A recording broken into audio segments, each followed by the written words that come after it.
Keep the plant also no, side mein. We're ready, no?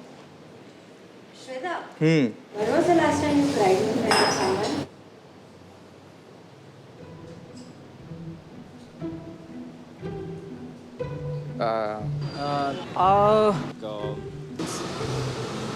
In most cases, this was the universal answer of the men we interviewed. A long silence, followed by a seemingly uneasy confession of sorts. This video is in no way about male rage, their emotional outbursts, or even their breakdowns. It's about what comes before that. The silence and suppression of emotions that were invalidated at a very young age. It's to figure out why men cannot open up even when they must. Last time I cried in front of I don't feel comfortable telling you this. Last time I cried was actually a few days back. Why? I just misjudged how close I was with someone. I was putting more effort into that relationship with that person. It's a very limited area. Very few people that you can do that. Most of the time, it's not the case. Have you ever felt pressure to hide your emotions in front of friends or family? Doesn't everyone?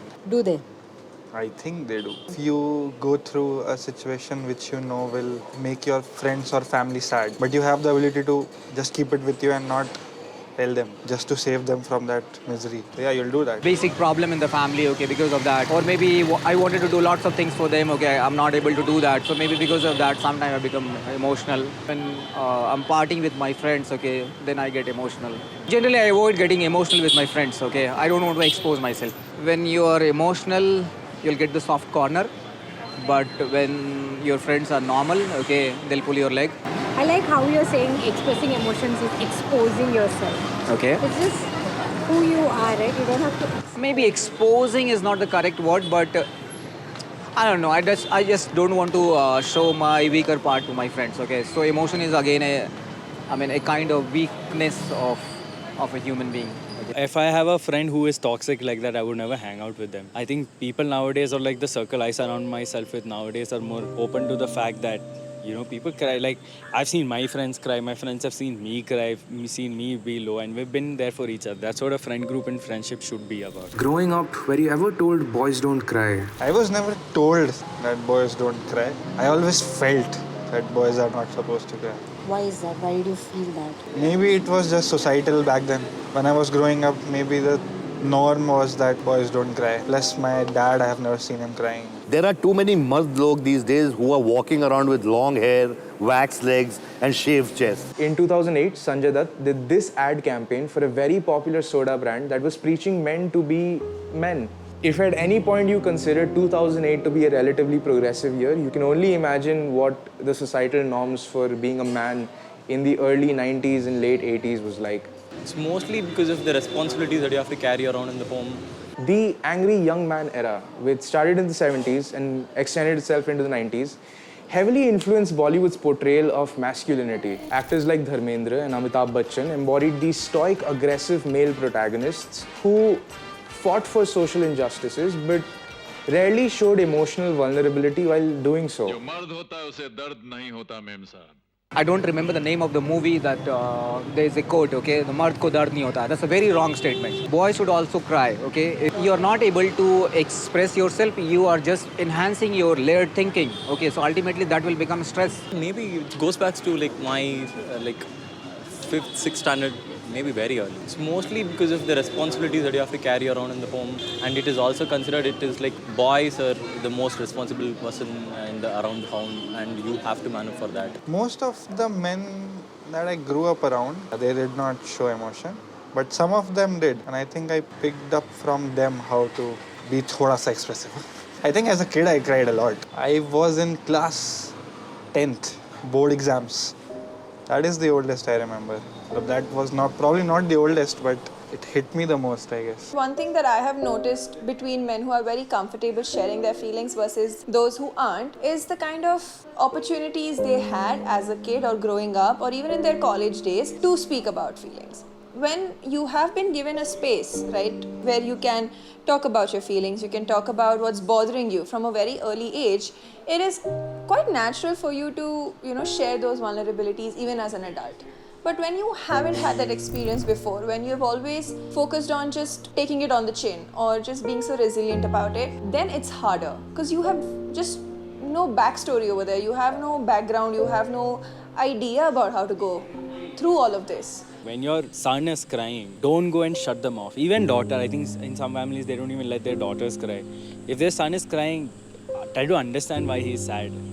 Give them space, listen to them, make them feel better. Those are the things you should be doing instead of, why are you crying? Stop crying. You're embarrassing us. This is such an embarrassment. You're a guy. Don't say all of these things. Because after a point, your own son will stop coming to you for any of your problems also.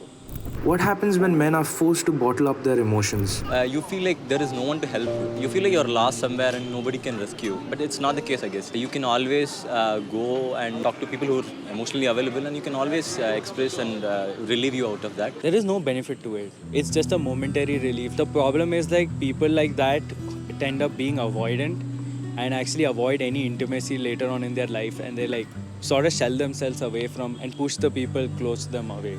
It's mostly because of the responsibilities that you have to carry around in the home. One common theme that came up in all of our interviews with these men, and this is kind of interesting, is they found it easier to open up with women in their lives rather than other men that they knew for the longest time. So we decided to speak with a psychologist from Rocket Health to get her perspective on working with male clients in therapy and to get a better idea of how we as friends, parents, partners, and even just citizens can better support the men in our lives. At least 50% or 40% struggles with opening up initially. If it's a first-time individual who has come into therapy, they will definitely find a little more hesitation, difficulty, uncomfortability to open up initially. But within a session or two, they start feeling a tad bit easier, and then they start opening up more, sharing more. Interestingly, in our conversation with her, we learned that the notion that men don't open up might not entirely be true. Here's what she had to say about that. I don't think that there's a lot of discomfort sharing that feeling in particular or sharing what's happened, but the idea of just having to do it, that's difficult, right? Because you're not used to doing it. With time, that hesitation, of course, gets better and they feel more comfortable. And yeah, it also depends upon the kind of rapport you're able to build with them. When you're talking about what needs to change, even if you're new parents, is understanding the emotional needs of your child. The emotional needs that a child has is more than the gender that they represent.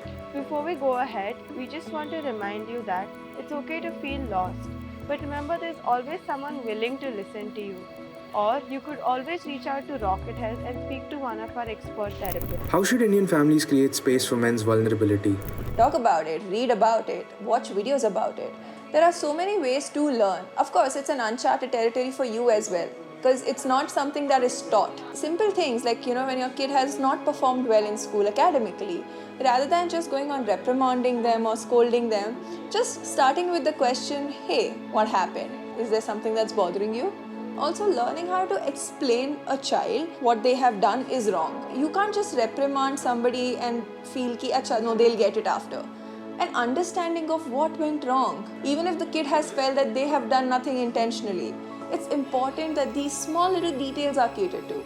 So maybe this notion that men don't feel or men don't express is not that simple or entirely true as we've been led to believe. Maybe, just maybe, it's not that they don't want to open up or they don't want to share. Maybe it's that men have been navigating a world that hasn't necessarily created a space for them to be vulnerable.